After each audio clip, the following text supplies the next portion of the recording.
ప్రతిరోజు పెడతారనమాట. 365 రోజులు ఎండ లేదు వాన లేదు ఎప్పుడైనా సరే పెడుతూనే ఉంటారనమాట. ఇక్కడ హసీం భాయ్ అనేసి ఈ ట్రస్ట్ మెంబర్ అనమాట. ఇది ఆల్నూర్ ట్రస్ట్ అని. నేను ఈ వీడియో చేయడానికి మెయిన్ రీజన్ అంటే ఆకలితో చాలా మంది ఉంటారు. ఆకలితో అలమటించి ఆ పూటకి తినడానికి తిండి లేక చాలా మంది కష్టాలు పడుతుంటారు. వాళ్ళందరికీ ఈ వీడియో చాలా ఉపయోగపడుతుంది. ఎందుకంటే వీళ్ళు చాలా హెల్దీ హైజీనిక్ ఫుడ్డే పెడుతుంటారు అనమాట. బగారా రైస్ పెట్టినప్పుడు ఏంటంటే దాంతోపాటు స్వీటు, అరటిపండు, దాల్చా, పప్పు ఇవన్నీ పెడతారు. ఈరోజు చికెన్ కుర్మా, చికెన్ బిర్యానీ అనమాట. డబుల్ కా మీఠా స్వీటు, దహీ చట్నీ ఉంటుంది అనమాట. సో వీళ్ళు ఎవ్రీ 15 డేస్కి ఒకసారి చికెన్ బిర్యానీ పెడతారు. చికెన్ బిర్యానీ అంటే ఇంత రైస్ వేసేసి ఏవో 2 మెడమొక్కలు అవి ఇవి నార్మల్ రెక్క మొక్కలు పడేయడం కాదు.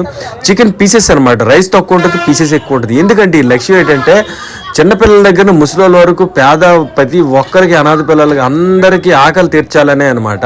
ఎందుకంటే వీళ్ళు ఎంత లక్ష్యం. వీడియో అందరికి నచ్చకపోయినా మన ఛానల్ అయితే సబ్స్క్రైబ్ చేసేయండి, ఎందుకంటే చాలా వీడియోస్ వస్తాయి.